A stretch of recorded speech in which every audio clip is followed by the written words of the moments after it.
जो कि आज के समय में इतने बड़ी संख्या में हमें वीज़ास देखने को मिल रहे हैं। उसका सबसे बड़ा कारण है कि कोविड के बाद यूरोप की अर्थव्यवस्था एक तरह से चरमरा गई। हर गरीब व्यक्ति सोचता है कि मेरा कहाँ से वीज़ा लगेगा, लेकिन वीबी वीज़ा ने समय समय पर इस चीज़ को साबित किया कि बहुत ही गरीब परिवार के लोगों को बहुत ही कम पैसों में यूरोप, कनाडा, अमेरिका जैसी कंट्रीज में पहुंचाया है, वहाँ पे सेटल करवाया। सो देखने में ये कंट्रीज बहुत अच्छे लगते हैं, यूरोपियन कंट्रीज बहुत अच्छे लगते हैं देखने में, लेकिन वहाँ पे रहना, सर्वाइव करना भी बहुत मुश्किल है। तो क्या स्टूडेंट्स भी स्टडी के लिए वहाँ पे जा सकते हैं? आज यूरोप ही एक ऐसा कंट्री है जो कि अफोर्डेबल पढ़ाई आपको दे रहा है। नमस्कार, मैं आपकी हीर ढिल्लों और दस्तक टीवी पे आपका एक बार फिर से स्वागत करती हूँ।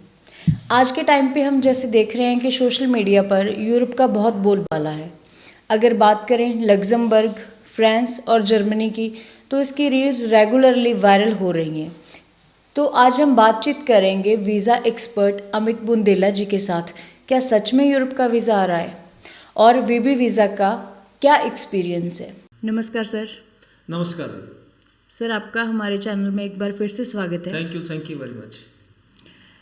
सर, जैसे हम देख रहे हैं कि यूरोप कंट्रीज़ का बहुत बोलबाला है। जी बिल्कुल। क्या सच में यूरोप के वीज़ाज आ रहे हैं या सिर्फ ये एक अफवाह है? नहीं, देखिए, बोलबाला अगर है तो इसमें कोई ना कोई सच्चाई तो है। बहुत हमारे भी बहुत सारे वीज़ाज आए, जैसे कि हम सोशल मीडिया पे लगातार शेयर करते रहते हैं, लेकिन आपको बहुत ही ध्यानपूर्वक अपनी प्रोफाइल एम्बेसी में पेश करनी पड़ेगी।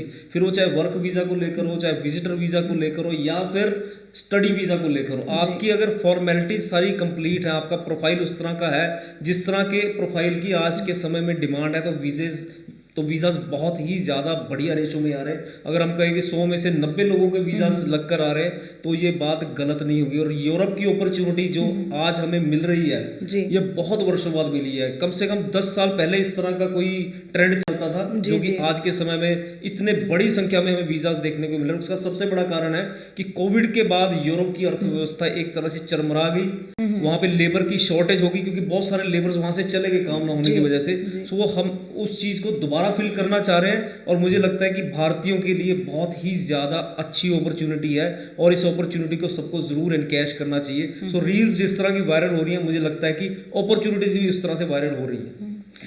तो सर, अगर बात करें इंडियंस की, तो इंडियंस के लिए क्या क्या अपॉर्चुनिटीज़ हैं? और सेकेंडली, क्या मिडिल क्लास और गरीब फैमिली का कोई भी पर्सन इसको अप्लाई कर सकता है? जी, बहुत ही बढ़िया सवाल है आपका। देखिए, आज के समय में क्या है, गरीब व्यक्ति सोचता है कि मेरा कहाँ से वीज़ा लगेगा, लेकिन वीबी वीज़ा ने समय समय पर इस चीज़ को साबित किया कि बहुत ही गरीब परिवार के लोगों को बहुत ही कम पैसों में यूरोप, कनाडा, अमेरिका जैसी कंट्रीज में पहुंचाया है, वहाँ पे सेटल करवाया। सो अपॉर्चुनिटी हर किसी के लिए, ये अपने माइंड से बिल्कुल निकाल दीजिए कि एक अमीर व्यक्ति ही वहाँ पर जा सकता है। अब अमीर व्यक्ति की अगर हम बात करते हैं, तो मोस्टली जो अमीर व्यक्ति हैं वो वापस आना शुरू हो गए, क्योंकि वो हार्डशिप, वो हार्ड वर्क वो नहीं कर पाएंगे जो कि एक गरीब व्यक्ति कर पाएगा। क्योंकि देखने में ये कंट्रीज बहुत अच्छे लगते हैं, यूरोपियन कंट्रीज बहुत अच्छे लगते हैं देखने में, लेकिन वहाँ पे रहना, सर्वाइव करना भी बहुत मुश्किल है। हालांकि वहाँ पर तनख्वाह बहुत अच्छी होती है, लेकिन कंडीशंस, अपने परिवार से दूर रहना, दूसरे देश में रहना, सो ये चीज़ें बहुत ही ज़्यादा हार्डशिप वाली है। अगर इस चीज़ को आप फेस कर सकते हो, आप में वो जुनून है, जज्बा है, तो आप बहुत ढेरों पैसा कमा सकते हो। और इंडियंस के लिए आपने अपॉर्चुनिटी की बात करी, तो बहुत सारी अपॉर्चुनिटीज आज के समय में अवेलेबल है। खासकर अगर हम बात करें, जैसे आप गरीब व्यक्तियों की बात कर रहे हैं, तो लेबर क्लास में बहुत ज़्यादा अपॉर्चुनिटीज है। खासकर अगर कंस्ट्रक्शन की बात करूँ, कंस्ट्रक्शन में बहुत इंडियंस की डिमांड है, होटल्स में डिमांड है। सो इस तरह के जो जैसे वाइट कॉलर जॉब्स की डिमांड कम है, बल्कि लेबर की डिमांड इस समय बहुत ही ज़्यादा। आईटी की बात करें, आईटी में डिमांड है, लेकिन उस तरह की डिमांड नहीं है जिस तरह की आज के लेबर के जॉब में डिमांड है इंडियंस के लिए। जी। तो आपके हिसाब से वहाँ पे जो कामकाज के अफसर हैं, वो किस किस डिपार्टमेंट में हैं? जी, देखिए, एक तो मैंने कंस्ट्रक्शन में आपको बता दें, कंस्ट्रक्शन में तो बहुत ज़्यादा आज के समय में अगर कंस्ट्रक्शन में कोई जाता है, आपको थोड़ा बहुत भी एक्सपीरियंस है, तो साथ ही साथ आपको वीज़ा ग्रांट हो जाता है। उसके अलावा हम बात करें कि होटल इंडस्ट्री में भी बहुत सारी जो अपॉर्चुनिटीज अवेलेबल है। अगर आपके पास होटल का किसी भी तरह का, कुक का, शेफ का, हेल्पर का, इस तरह का है, तो आपके पास एक्सपीरियंस है, तो आपको वीज़ा आसानी से मिलता है। फूड पैकिंग में जो है आपको वीज़ा आसानी से मिल रहा है। और साथ ही साथ जो अवसर है विजिटर वीज़ा के लिए भी बहुत ही बढ़िया अवसर है। आपने खासकर बात करी लग्जमबर्ग की, सो लग्जमबर्ग की एक बहुत ही अच्छी पॉलिसी मुझे लगी है। बल्कि 4-5 कंट्रीज की ये पॉलिसी है, जैसे फ्रांस की बात करी आपने, जर्मनी की बात करी। यहाँ पे पॉलिसी क्या है कि आप विजिटर वीजा पर वहां जाकर और आराम से सेटल हो सकते हैं। वहां की कंट्री खुद आपको ये मौका देती है कि आप विजिटर वीजा पे हमारे पास आइए और हम आपको इसको कन्वर्ट करके देंगे वर्क वीजा में। तो ये मुझे लगता है कि ये लिमिटेड समय के लिए अपॉर्चुनिटी है और इस अपॉर्चुनिटी का जरूर फायदा उठाना चाहिए, क्योंकि एक विजिटर वीजा जब आप लेते हैं तो उसमें खर्चा बहुत ज्यादा नहीं होता। उसमें आपको कुछ एम्बेसी फीस भरनी है, बाकी अपने प्रोफाइल वहां पे दिखानी, लेकिन वो अच्छे कंसल्टेंट द्वारा पेश की जानी चाहिए। सो उसमें बहुत आसानी से आपको वीजा मिलता है और उसको कन्वर्ट करना जब हमने वर्क में, तो जैसे मैंने बताया वर्क फोर्स की बहुत ही ज्यादा कमी है, तो आपको लैंड करते ही इस तरह के वर्क अपॉर्चुनिटीज मिलते हैं। अगर आप वो अपॉर्चुनिटी वहां पे ग्रैब नहीं कर पा रहे तो हमारा ऑफिस भी आपको उसमें बहुत ज्यादा मदद कर सकता है। जी सर, एक क्वेश्चन और है, जैसे आपने बात की कि टूरिस्ट की, जो टूरिस्ट वहाँ पे टूरिस्ट जाना चाहते हैं और वर्क परमिट के लिए जाना चाहते हैं, अगर हम बात करें स्टूडेंट्स की, तो क्या स्टूडेंट्स भी स्टडी के लिए वहाँ पे जा सकते हैं?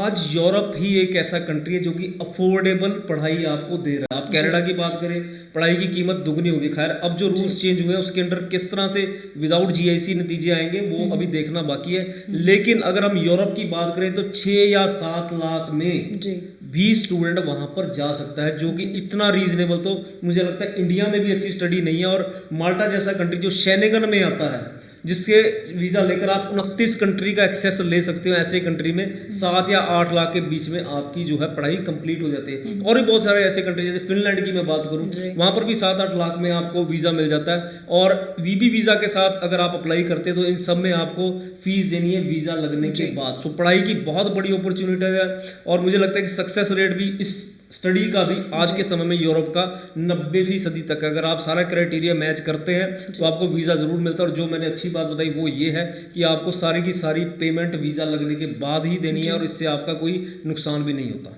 जी जी।